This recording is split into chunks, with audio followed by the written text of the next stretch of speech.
Hello students, welcome to Dream Classes.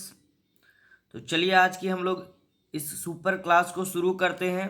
तो आज हम लोग पढ़ने जा रहे हैं मैथ के कुछ वीवीआई क्वेश्चन। ठीक है, देखिए हमने थंबनेल में भी इसको रखा है और यहाँ पर भी आपको दिख रहा होगा कि हमने जो सवाल रखा है वो देखिए हर बार पूछा जाता है यह प्रश्न। ठीक है, हम लोग कुछ आज ऐसे क्वेश्चन को पढ़ेंगे जो कि बोर्ड एग्जाम में हर बार लगभग में पूछे ही जाते हैं। ठीक है, और उसका इतना इजी तरीके से हम लोग सॉल्यूशन करके समझ के इस टॉपिक को जाएंगे एग्जाम में, ताकि इसके बाद जो है ना आपका एक एक टॉपिक वहाँ पे क्लियर रहेगा और एकदम आप अच्छे से वहाँ पे इस सवाल को कर पाओगे।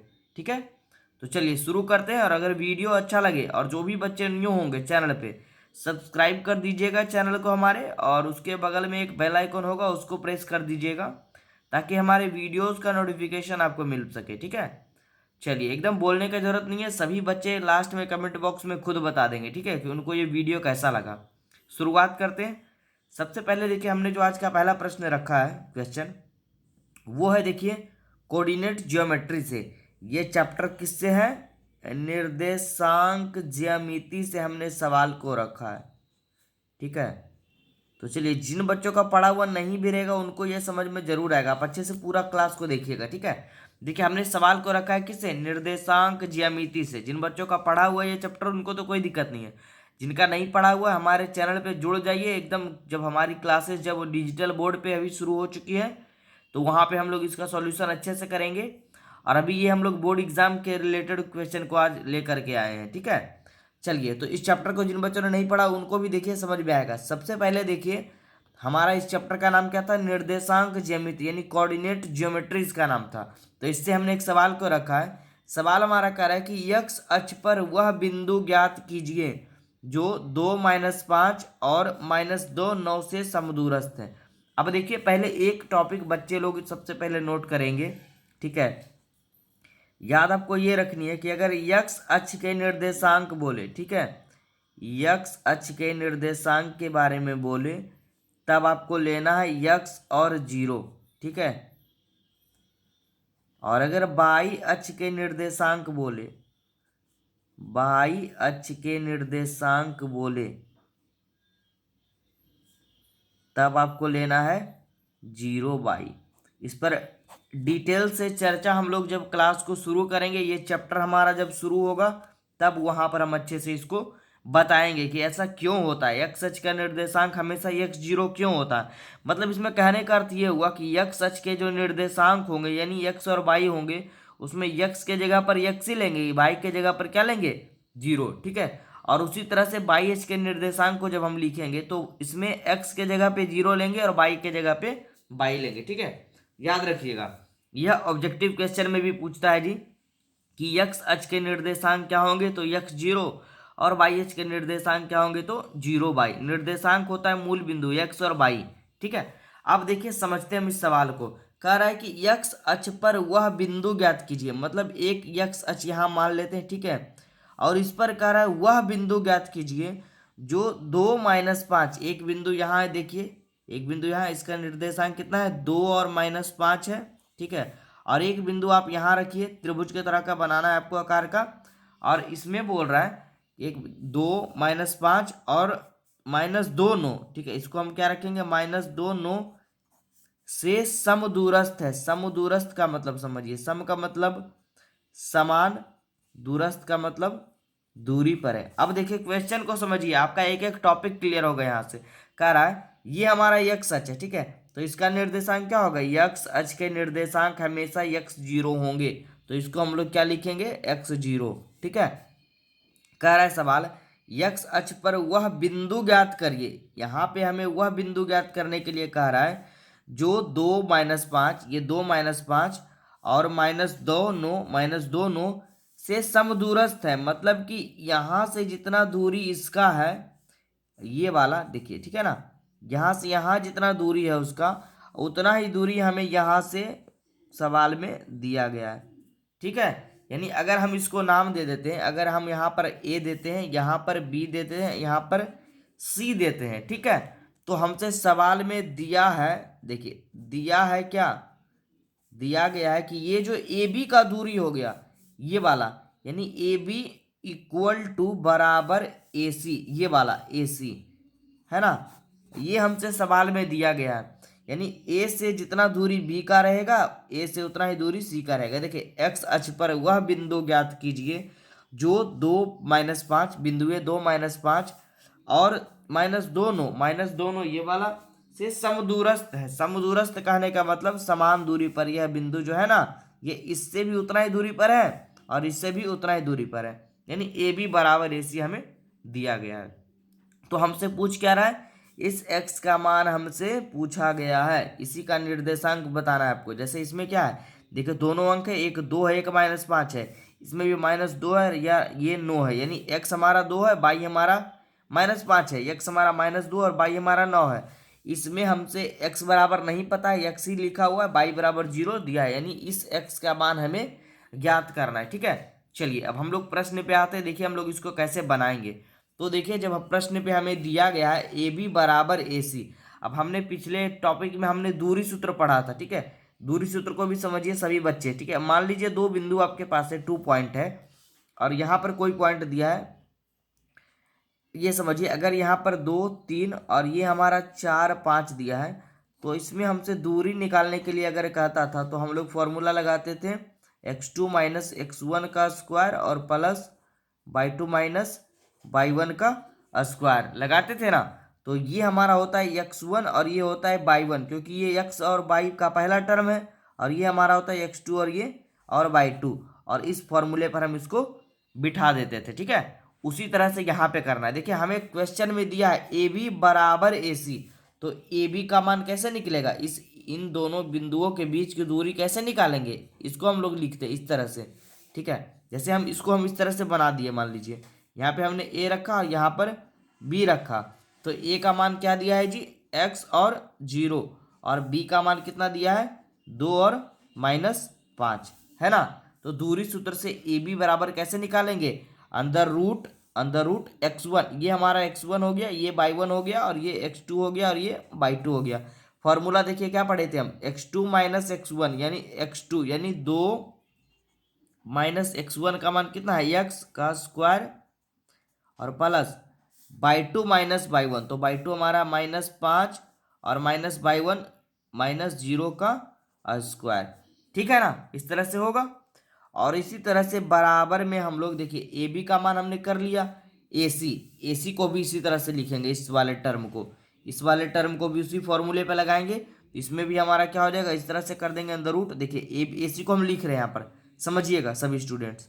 देखिए ये हमारा ए हो गया, ये हमारा सी हो गया। ए का मान कितना दिया है, x0 हो गया, और सी का मान, चलिए इसको साइड कर देते हैं, और सी का मान देखिए दिया है जी -2 और 9। ठीक है, तो ये हमारा हो गया x1, ये y1, और ये x2 और ये y2। कोई दिक्कत नहीं ना। चलिए फॉर्मूला क्या है, x2 माइनस x1 का स्क्वायर, यानी x2 हमारा हो गया -2 और माइनस x1 हो गया हमारा x का स्क्वायर और प्लस y2 माइनस y1 यानी 9 माइनस 0 का स्क्वायर।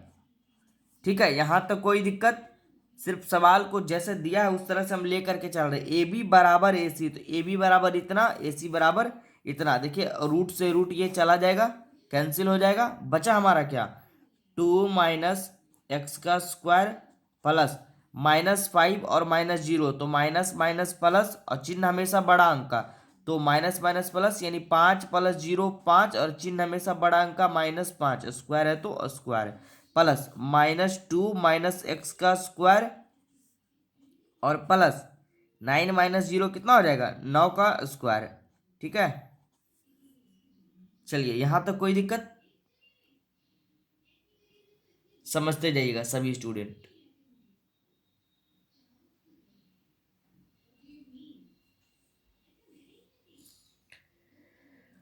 चलिए अब बढ़ते हैं हम लोग। देखिए अब क्या करना है हमें, अब इसमें हम लोग करेंगे। देखिए यहाँ पे क्या बच गया, 2 माइनस एक्स का स्क्वायर और प्लस ये -5 का स्क्वायर हो जाएगा 25, क्योंकि माइनस का स्क्वायर पॉजिटिव ही होता है, बराबर ये -2 माइनस एक्स का स्क्वायर और प्लस 9 का स्क्वायर कितना हो जाएगा, 81।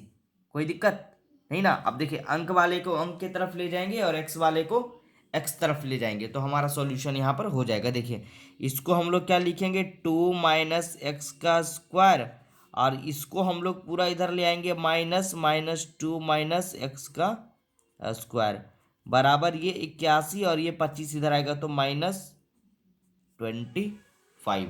ठीक है, चलिए देखिए एक फॉर्मूले पे ये दिख रहा होगा पूरा टर्म, ए स्क्वायर माइनस बी स्क्वायर हमने पढ़ा था, ए स्क्वायर माइनस बी स्क्वायर। जिन बच्चों को नहीं मालूम है नोट करिए, ए स्क्वायर माइनस बी स्क्वायर बराबर होता है A plus B into A minus B, है ना। याद करिएगा सभी, बहुत ज़्यादा काम देगा ये फॉर्मूला। तो देखिए ये पूरा टर्म जो हमारा वो ए का काम करेगा और ये पूरा टर्म हमारा बी का काम करेगा। तो यहाँ पे फॉर्मूला हमारा लग रहा है ए स्क्वायर माइनस बी स्क्वायर। क्या हो जाएगा फॉर्मूला, ए प्लस बी इंटू ए माइनस बी। तो ए प्लस बी यानी ए पूरा हमारा क्या है, ए ये हमारा हो गया ए प्लस बी हमारा क्या हो गया इस तरह से -2 माइनस एक्स, है ना। इस तरह से हमने कर दिया ए प्लस बी इंटू ए माइनस बी, तो ए माइनस बी। कोई दिक्कत, समझिए एकदम इजी तरीके से समझिएगा, यहीं पर बच्चों को कंफ्यूजन होगा। देखिए हमने कुछ नहीं किया जी, फॉर्मूला हमारा था ए स्क्वायर माइनस बी स्क्वायर बराबर ए प्लस बी। ए का मान पूरा 2 माइनस एक्स है तो 2 माइनस एक्स रख दिए, प्लस बी का मान -2 माइनस एक्स है तो -2 माइनस एक्स रख दिए। तो ए प्लस बी और इंटू यहाँ पे रख दिए, इसका मतलब इंटू हुआ यानी गुना हो गया। ठीक है, ए माइनस बी, तो ए का मान 2 माइनस एक्स और माइनस बी का मान -2 माइनस एक्स बराबर 81 में 25 जाएगा, कितना बचेगा 56। यहाँ तक कोई दिक्कत नहीं ना। अब चलिए इस कोष्ट को हम हटा लेते हैं। देखिए कोष्ट को जब हम हटाएंगे तो ये हमारा क्या हो जाएगा 2 और ये माइनस एक्स, है ना। और ये देखिए प्लस, ये देखिए प्लस माइनस माइनस यहाँ हो जाएगा, ये कितना हो जाएगा 2 और ये प्लस माइनस माइनस एक्स। कोई दिक्कत, इंटू में यहाँ पर देखिए 2 माइनस एक्स और ये माइनस माइनस प्लस 2 और ये देखिए माइनस माइनस प्लस एक्स। ठीक है, कोई दिक्कत। चलिए इसको देखिए, ये हमारा 2 प्लस में 2 माइनस में चला गया आपस में कैंसल, और ये देखिए माइनस एक्स और माइनस एक्स। ठीक है, क्या हो जाएगा माइनस माइनस प्लस, चिन्ह हमेशा बड़ा अंक का, तो -2x हो गया यहाँ पे। और इंटू में आ जाइए यहाँ पर, ये देखिए 2 प्लस वाला, ये x प्लस वाला x माइनस वाला चला गया, 2 और 2 कितना हो गया 4 हो गया, 4 बचा जी, ये नहीं कटेगा 2 नहीं कटेगा। ठीक है, ठीक है, और बराबर में हमारा कितना बच गया 56। यहाँ तक कोई दिक्कत नहीं ना। चलिए ये -2x और ये इंटू में है, गुना में बराबर के इधर जाएगा तो क्या हो जाएगा भाग में चला जाएगा इस तरह से। ठीक है, तो इसको काट दीजिए, हमारा क्या आ जाएगा देखिए समझते चलिएगा, -2x बराबर क्या आ गया, ये देखिए 4 से जाएगा ये कितने बार में 1 और 1 4 4 14 बार में जाएगा। ठीक है, यानी -2x बराबर हमारा कितना आ गया 14 14। ठीक है, तो x बराबर हमें सिर्फ चाहिए, तो x बराबर हमारा क्या हो जाएगा ये 14 और बट्टे में -2, ये जाएगा कितने बार में -7, यानी हमारा टर्म x बराबर क्या आ गया -7। यानी हमसे जो ये क्वेश्चन में पूछा गया कि आप बताइए कि x अक्ष पर वह बिंदु ज्ञात कीजिए, तो हम लोग जानते हैं कि x अक्ष के निर्देशांक कितने होते हैं x और 0, तो हमारा x का मान आ गया -7, ये हमारा आंसर हो जाएगा। और अगर हमसे पूछेगा कि x अक्ष के निर्देशांक लिखिए, तो लास्ट में आप लोग इस तरह से लिख भी सकते हैं सभी स्टूडेंट्स कि अतः x अक्ष के निर्देशांक जो होंगे, x अक्ष के निर्देशांक क्या हमने बताया था जी x0 यानी x0 बराबर क्या -7 और 0, क्योंकि x का मान -7 आ गया। ठीक है, यही हमारा हो जाएगा राइट आंसर। ठीक है, चलिए अभी अंत तक बने रहिएगा क्लास में, एक और सवाल हम लोग इसमें पढ़ेंगे। ठीक है, और सभी बच्चे ध्यान से देखेंगे, एक एक टॉपिक हमारा क्लियर रहेगा, कोई कंफ्यूजन ही नहीं रहेगा। चलिए आज का दूसरा सवाल जो हमने रखा है वो हमने समानांतर श्रेणी से एक सवाल को रखा जो कि बार बार बोर्ड एग्जाम में पूछा जाता। और जिन बच्चों को कोई भी तकलीफ हो, कोई क्वेश्चन को पूछना हो, हमारा हेल्पलाइन नंबर दिख रहा है आपको 6200733858, इस पर कॉन्टेक्ट करिए। अगर किन्हीं बच्चे को ड्रीम क्लासेस का नोट्स चाहिए 10th और 11th और 12th का, ठीक है, तो हमें कांटेक्ट करिए। एकदम कम फीस में हमारी टीम जो है वो आपको नोट्स प्रोवाइड करवा रही है, ठीक है। चलिए अभी हम लोग इस सवाल को कर लेते हैं एकदम अच्छे से। ये वाला सवाल भी बार बार पूछता है जी एग्जाम में। देखिए ये है हमारा समानांतर श्रेणी का सवाल। किसका है? समांतर श्रेणी का सवाल। जिन बच्चों का नहीं भी पढ़ा होगा चैप्टर उनका भी हम क्लियर करवा देंगे, बस एकदम अंत तक आराम से देखिएगा। देखिए सवाल कह रहा है एपी 3, 8, 13, 18 का कौन सा पद 78 है। मतलब कह रहा है कि ये 3 से 8 हो गया, 8 से 13 हो गया, 5 5 बढ़ते जा रहा है। देखिए मतलब ये बढ़ते बढ़ते बढ़ते बढ़ते 78 कितने पद पर हो जाएगा। तो ये जैसे कि एक में हो गया 3, 2 में 8, 3 में 13, 4 में 18, है ना। तो कितना नंबर पे जाएगा, तो वो 78 पे जाके रुक जाएगा। ये हमसे सवाल में पूछ रहा है। तो सबसे पहला देखिए इस टॉपिक में जो है ना, सबको समझना जरूरी है कि इसमें क्या हमें दिया है और क्या पूछा गया है। तो देखिए इसमें हमारा ए जो होता है वो दिया गया है 3। अब ए क्या होता है, बहुत सारे बच्चों के मन में लग रहा होगा जिनका पढ़ा नहीं होगा। तो ए बाबू होता है प्रथम पद, ठीक है। ए क्या होता है? प्रथम पद, यानी इस टॉपिक का पहला पद जो होता है वो प्रथम पद क्या कहलाता है? ए। तो 3 हो गया। अब एक इसमें देखिए डी, डी ज्ञात करना होता है। डी देखिए डी होता है सारबंतर। डी क्या होता है? सारबंतर। सारबंतर यानी बीच का अंतर। तो देखिए 3 से 8 बढ़ा, कितना का अंतर? 5 का। 8 से 13 गया 5 का, 13 से 18 गया 5 का। यानी एपी का रूल ये होता है कि उनके बीच का अंतर समान जाएगा तभी वह संख्या एपी में कहलाएगा। तो हमारा डी क्या हो जाएगा?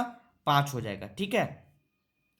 अब देखिए अगला टॉपिक इसमें समझना है। अब ये जो 3, 8, 13, 18 देखिए dot dot dot dot dot पूछ रहा है कैमा पद, इसका कौन सा पद? पद बराबर होता है यन, यानी पदों की संख्या, यानी यन बराबर वाट। यन हमसे पूछ रहा है कि कौन सा पद 78 होगा। मतलब ये 3, 8, 13, 18 से जाते चलेगा और 78 पे जाके ये क्या हो जाएगा? समाप्त हो जाएगा। यानी अंतिम पद हमारा क्या कहलाएगा? 78। यानी ए एन क्या हो जाएगा जी? 78, ठीक है। और ए एन को हम लोग क्या बोलते हैं? अंतिम पद बोलते हैं, याद रखिएगा, ठीक है। चलिए तो आप देखिए एपी को जब स्टार्ट किए थे हम लोग तो एक फॉर्मूला पढ़े थे, और यहाँ भी आप लोग नोट कर लीजिएगा अच्छे से जिन बच्चों को फॉर्मूला नहीं मालूम है। और एन बराबर होता है जी पदों की संख्या, जो हमसे इस सवाल में पूछा गया है, ठीक है। तो ए एन बराबर हमारा फॉर्मूला होता है A plus N minus 1 into D. एकदम इजी सा फॉर्मूला, मतलब कि अंतिम पद बराबर प्रथम पद प्लस पदों की संख्या माइनस 1 और गुने सारबंतर, ठीक है। चलिए इसको बनाते हैं हम लोग। एकदम जितना मान दिया है सबको पुट कर देंगे, हमारा आंसर एकदम आपके सामने रहेगा। देखिए ए एन का मान 78 है तो 78 रखेंगे बराबर ए का मान कितना है? 3 प्लस एन माइनस 1। एन हमसे पूछ रहा है सवाल में, समझिएगा, तो उसको वही रहने देंगे n minus 1 into d. D का मान कितना है? 5। अब देखिए सॉल्यूशन इसको कैसे करना है। देखिए ये 78 हो गया और ये +3 इधर है, इधर लाएंगे तो हमारा -3 हो जाएगा बराबर। अब यहाँ पे क्या बचा? n माइनस 1 इंटू 5, ठीक है।